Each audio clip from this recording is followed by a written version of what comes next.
Oba okasa ma okon hu ntini se ba no. Se wanye beifo a na minim. Ena obi a onim ye history pa ko ne fie pa na bi e bono chichem so a wo ya mo no chem obi a obe dwa ya hantan. Obe dwa sa be ya hantan. Okasa no oba okasa se ne ho po sa akoma tiesi ne so no onye oba papa. Ohome asem so. Said obi akwaje na ade said opem so akwaje na busuya japade bia.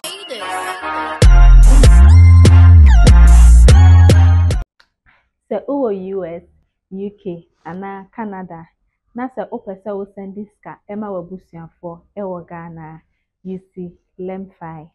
Ane Lemfi, ewo Lemfi so no, se wo sendi ska ma wabusuafo a secure. Ena ye was 0 transaction fees. Ane 0 transaction fees. Enti fa Lemfi sendi ska ema wabusuafo wo Ghana. Na Lemfi so de ye exchange rate na any the best on the market. This year, even next week or baby for more friends say meeting Kensi, I'm also more your debia in your co jomo. Ababa one or Becca Sayano, call for any cast tracker bia or no ni dre na hand time. Kasa, oba o kasa ma o kon huntini se ba no. Se wanye beifo a na minim. Ena obi a onim ye history pa ko ne fie pa na bi e bono chichem so a wo ya mo no chem obi a obe dwa ya hantan. Obe dwa sa be ya hantan. O kasa no oba o kasa se ne ho po sa akoma tiesi ne so no onye oba papa. Ohome asem so. Said obi akwaje na ade said opem so akwaje na busuya japade bia chese nensa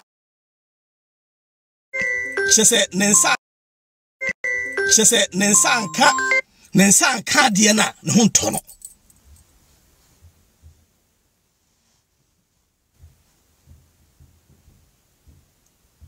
chese nensa anka de na ne ho nto no ablabo ye boy wi ase aye bo no de me matna se amehunu sisi aye se ne wotie bia no benyina duru baabi se ne wotie bia no benyina duru baabi na de wodi ye obi no se Nyankopon ma chance na woduru sam pempeso obi di beyo adia Bible nyame etiri obi anani eni etran enton Nyankopon pe obi anani tranton wo pa wo de fa ne se enipa no se oye papa se wonye papa na do so be ka se atia na nyame onfa nkyerɛw me no eno ma be di mani ehu no ene no ya na medwen se eno ma na wo hotete no ni ho ana ya na metina medwen ha mente ase because mani obi a okumase bi anu koda so abrantie bi fa petro edugo no ho ene ne yere ne ma atwagya tum okokasa tia panyini bi. I know the history minim sasam no wasati apanyini no was me jawajo me na wagazeti ya me no asema papa ne kan ye ni o me eno wagazeti ya me jawajo se ya no kan wankase biem wanka hwi biem na blante di dina tembo sese no kwase ya no koe otwaja to awurade o hye no ho ono atwaja to no onze the obaya o ka say obepacho is good so obepacho but enya no kwa so no ye ba social media ha ye be ka say nipa bebre offend ye nipa bebre ye no ma bia mfata ne nse ne ade but to tackle somebody now ye enyansi bia mfata ne ade no ha dwen enani nipa no he so o pass antini na o yi asantini gina ho a unya asantini pure pa say ya mingle ya frafra nti za o kasa na so wan hwe yi na onye nsani ba na o kasa o be kasa tete nipa bebre wo kura oba no kura ofiefo kura obenya sanfo nso bi o ofiefo kura be kasa tie omo ofie fo a wo ne wo ho no ma wo pakasa asantefo wo ba ko na ofie panyini gura na wo ya asanteni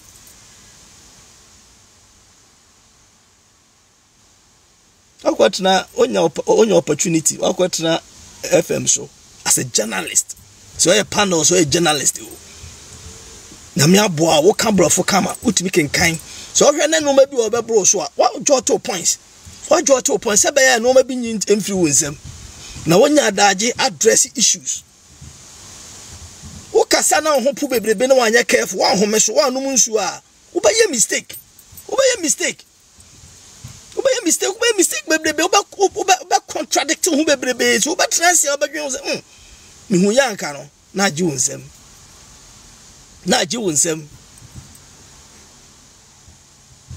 ha wiase won so mo obi hye okutupa mame efia pogua wo do ye tofu betimi aka asem yanka na nipa hye wase na ye okutupa ye yodium one day to pressure ne ba menye sure so ons ultimi na wo ka wie cross ultimi na go fraja goreja o se wo go fraja goreja o time ade frɛ no wo frɛ somewhere one you ultimi na wo be den wada wo be den wada ensem akra o younger me kra wo meme enfiem nyansem nimdie mu meme o me bibiem but eju ba bia a hand time so unya opportunity bi na betna you media so a na a hand time uma nyame mbi metna mu uma efie buo bi metna mu na kasa bi ho kasa ebe ubaya ubetiti nipa bebre ntem ena wiase no wiase enyini o wiase ikononim papa e ma na chibiem o ya de bia no adwene ho so wo boyfriend na se boyfriend na wono na se wo kunu bia na obakuko ni nchini ade no ode uko ni kuro me kwakasa abaya we na keka sei na obi abehwe omprenu ta obai obi a opin won ho metiem opin won ho wo opin won ho bas wa hwe yi a de obaye no ebeyi opin bebrebe aba unza ma twitwa wo na ho ne ade max ede da na ho nyina twitwa ba because okoka asem kese waka ade bi ho no ma Ghana no me de mimnem obi a se president for no mpanyimfo ministers for no mo ho no emra pia nya adwuma ho emra ya adwuma gay mo so mo fe no because enkran mo ne nam social media mo didi mpanyimfo atam ye mu ye yin tim labia ni ho na de ne okro ma no ye nsore na me de me nsore na nka prince asebi me mfa na metna na ayere ho kra ache waso oden ye be yire wo say yi no so ye be but ye kuro no saba ayi amoyi se ha na wo ye yi a ubetime detect ni pass mesi wo ha na ehu se asmesi obenten wo ha nti yesi ye frɛ no nsem bia wo ka no obehia mu nhwehwemu wo se asmesi obenten wa yesi ye mfrɛ mo afrɛ no na obecheche ni nsem so odi bi ma no kɔ baabi so hu de meche no so oni bi ma na emrande na to bibia mnada but e jano mam no bia so le no ba social media because ade no sese no me maso ma yi no obi betima so ne de no obi e kan e ope na baba wa young girl afi na wo minim so aware o so nware o so oba o so ni ba o na abusuo sem sei na wo keka nsem na se ya na na nanum kwafo yesikafo no mko otumfo wo emenhia se na na yesre wa adama amakọ ha omontema se nka umbetimi a nka omom ba bi kakra na nka enka se ayi kwafo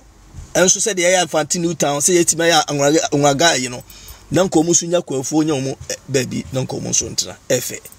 nka bomu no mumu kabo mu mpanyimfo na kabo mu no na enkura bi hyehyɛ ase enti wura nkofo bi tirimu wura nkofo bi tirimu eturo bi nkofo bi enu mu sai pa o so no osere kwa ba o no me sere kwa me akel me mfa wo ho so o no me sere kwa me mfa wo ho me nye hwe mfiri wo ho ne na wo me je free ho de na obi je free ho me na me dem ho na me say ade atie say na me pe no e na o so me de me hene na me fa no say me bibia wo so pa no ya o de eyi me na me say me hene de o so odi na kosi dai betam na si akonkon na ye de na si abetiri so wo de o so onya wo de sa fair enough and wo de also de obey different yen different princess or so le no obedi ohini oya no atena ne kam no atena kam na ponko de animu de on so pane de no no ye de o so no tuna mam na ntontwene chichina gofu esida Gani antini mintim wasi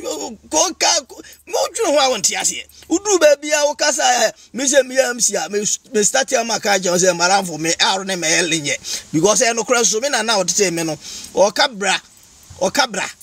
enti nu se bra no el na aro no ye kan el eno so che se me uni minim se di uni bibi che me na kwa fa so bobra no o yesi fa buku mu nko a kwa fa so bobra nye buku mu nko a o kwa fa so bobra no nye buku mu nko a o hwe na nga buku mu anka ye ba brochiri anka na se nke ntimi ya adwuma bia enso adwuma amanfo ye na brochiri ha no eye tofu nyina ye bi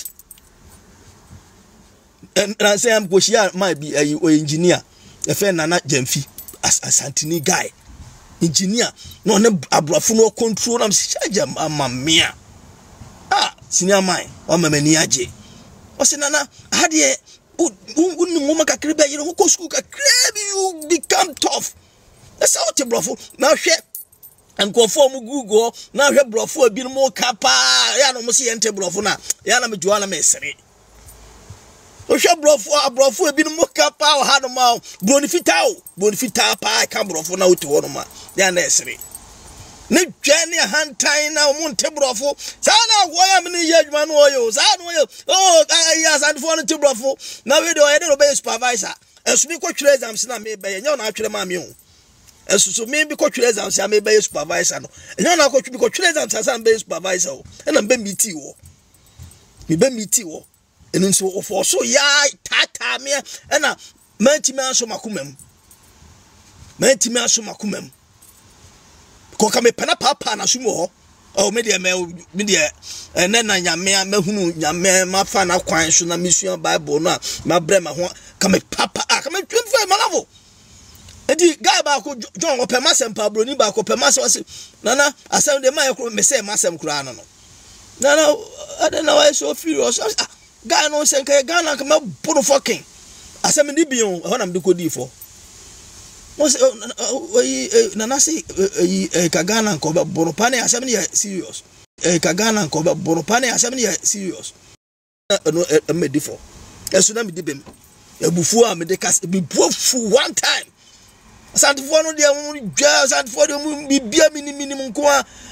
minimum wo minim ade minimum ka mama ho minimum tina ma ba ho ma qualify na me no ye adwuma no na wo ko university na me ko university ena me no de te passion school blofo eso ni na me ye ya me ma nyansa o mo nyansa me say be jonsa te passion school ni university no na me no de face there haro na me te passion school blofo no biti na haro ya de na man how oh enti so man nya say dwa ne hantan ne ade na brother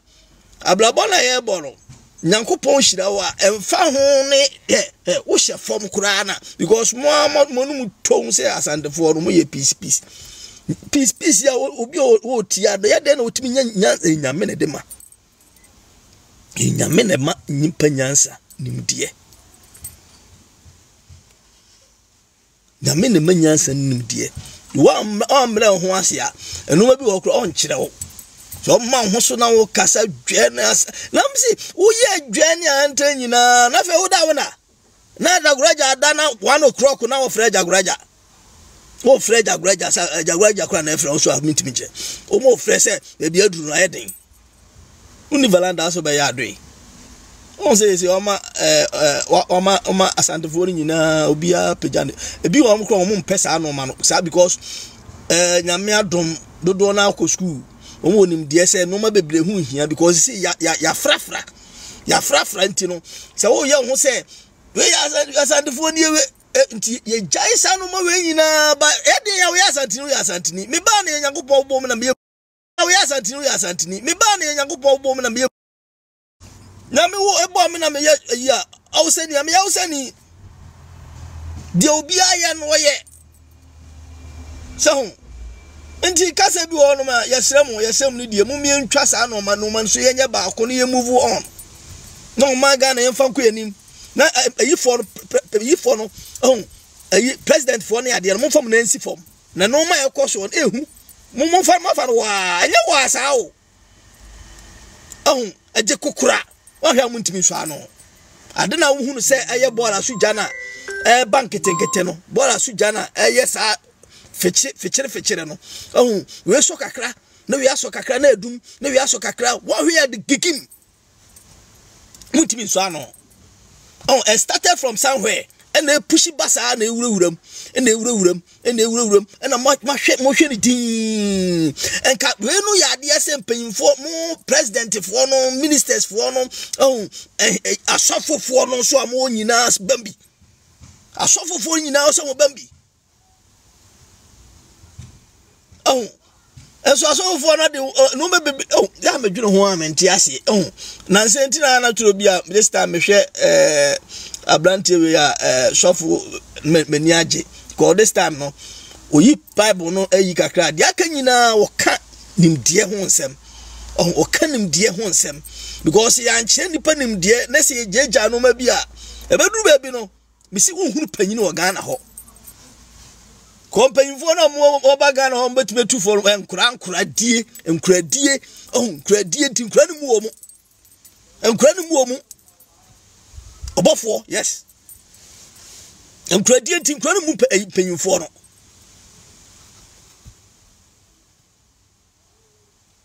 because akra na e kire ne nyansa akra no ne bedenti papa eyi for ministers for ne ade no enkra no no bedenti no enkra no ene normal radio na omujimi abete because o school na wa amfane ni anto form say edu stage bi o so ototo no ma yi nti afa enkra no ohunu sa line bi da metu honom na mehunu no ma bi na ekoso na mehu na ya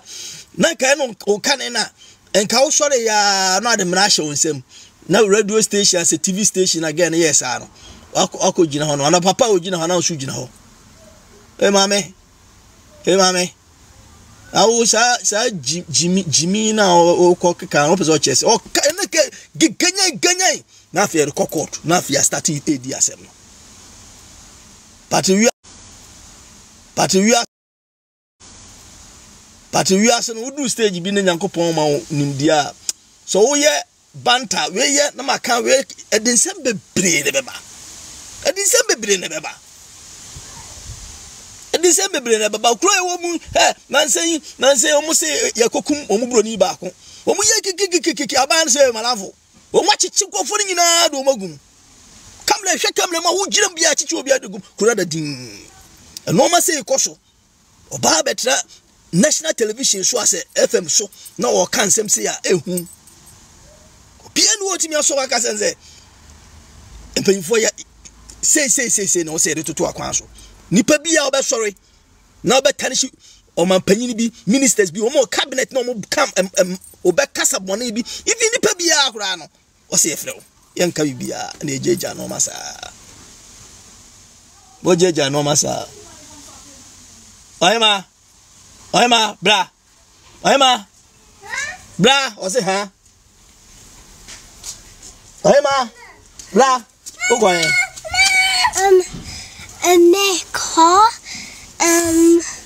Auntie Massey Field. Okay, day. Over the house. Nicole. Actually, no. It's book. Do you book on actually there also? Diary of a Repeat, the last straw. Okay. What about okay? What about going? I'm Bridget. Bridget. Yes. Oh, okay. Now, Udin the say. Hanapa. Ya dom answer. Yes, open day. Open day. Yeah.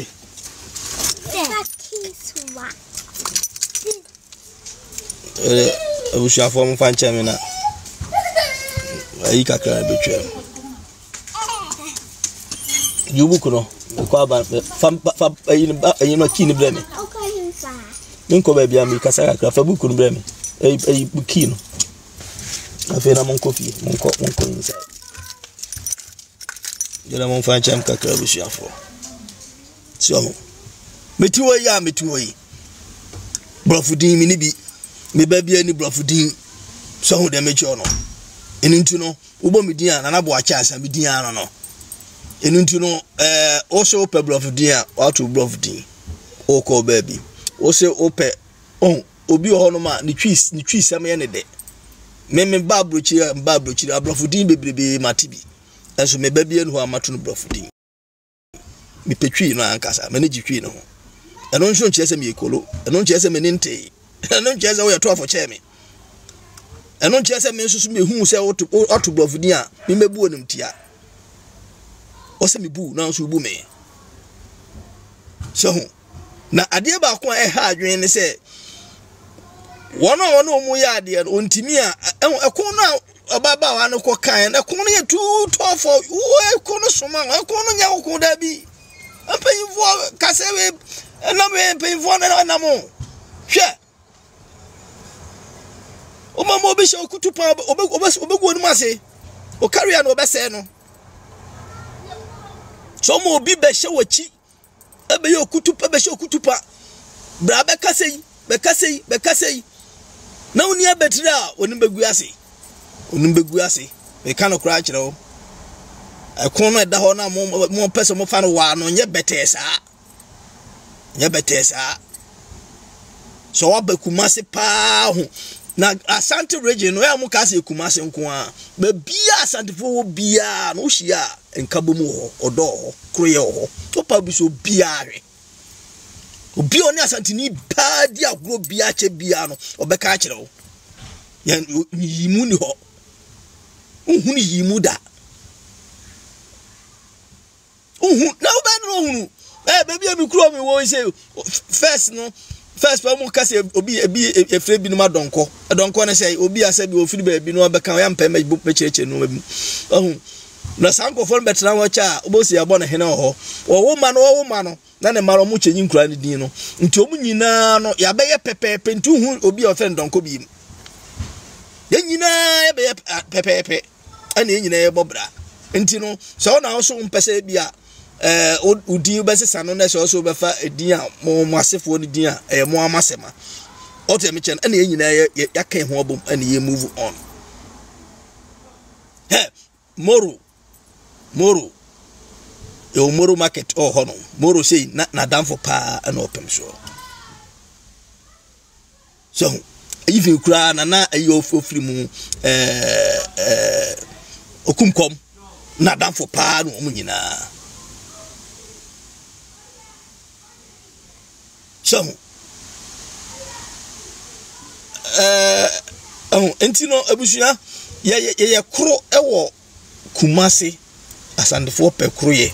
na de ekoso ba no so ma hwe ya obema enese mi wadwumem na mehu se mi nua ba ko okona ba na wodwamo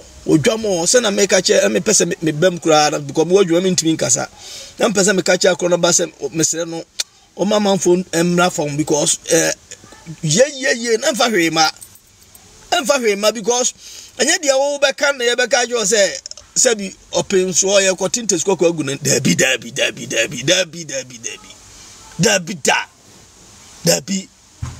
dabi ebi sita nti sa wo na wo du hene na sa wo hene no hwe na sa wo hene umu ukrom hene a nsema ko kekai wa ya ma ukrom hene kura ate ho no ma obadwen se ababa wa ide na okoka be hye ukrom hene te ho no ma obadwen ho bebre obedu ho ya se ababa wa ide na wo kire yani Asante fonte ne mone na die na baba wa ko fansam bebre dia bai ukrom ne beka nti enum no ye ho no nya se e bedi di watam se ba wo de wo ye no enye ye niam ho se but se wo no pene se ha se wo be patch wa yes wo be patch but media de make an se opanyini bi wo ho no na wo kasa tia no wo se